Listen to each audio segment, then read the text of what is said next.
The theme of our reflection today is God's salvation is free and inclusive, but not cheap. The question of inclusion and exclusion is one of the perennial human problems which has become very popular in the recent time. The growing climate of nationalist populism in many parts of our world, especially in the West, with their shared ideological goals of isolationism, nativism, anti-immigration, anti-Black, anti-Semitism, and other related sentiments, is a reality that has characterized many political movements today, especially in the West. Underlying all nationalist movements is the basic principle of inclusion of some, the we, those who belong, and the exclusion of others, those who do not have the right to belong. In the first and third readings, we are confronted with the same question of inclusion and exclusion.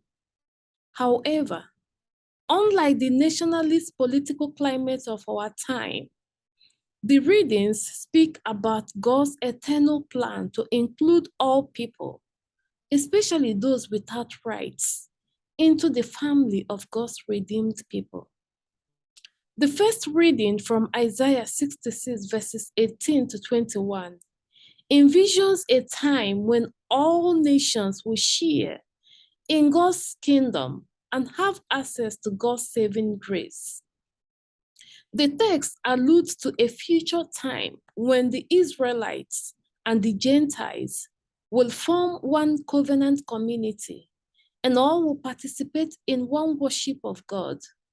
God will even select the Gentiles, those who were formerly excluded from membership within God's people, to become priests and Levites. Isaiah 66, verses 21.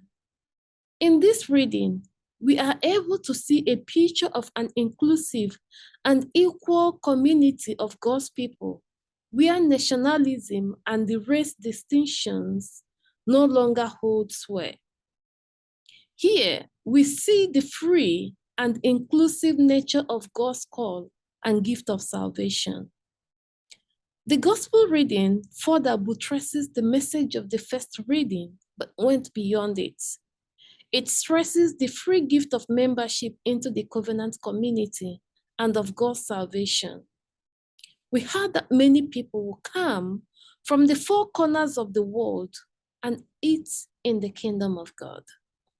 But Jesus also admonishes against any feeling of entitlement to the kingdom.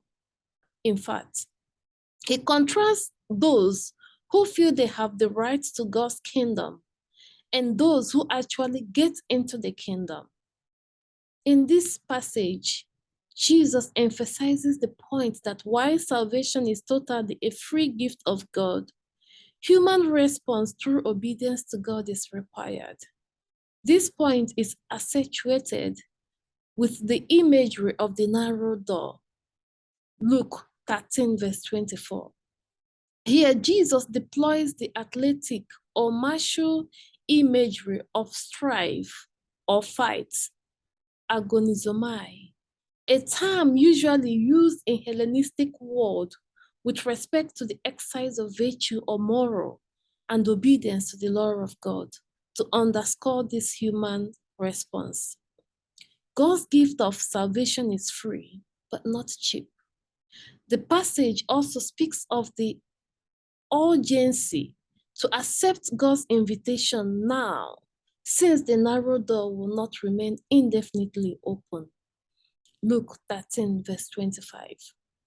In the second reading from the letter to the Hebrews, chapter 12, verses 5 to 7 and 11 to 13, the author stresses the importance of discipline and obedience in the formation of God's people. The heavenly race will definitely not be an easy one. We are reminded of God's discipline and training. God will train us on how to walk through the narrow door proposed by Jesus. This training will be painful, but the goal is to correct and guide us through the right path. Today, these readings invite us to accept God's training towards inclusivity and acceptance of others, especially the socially excluded ones in our midst.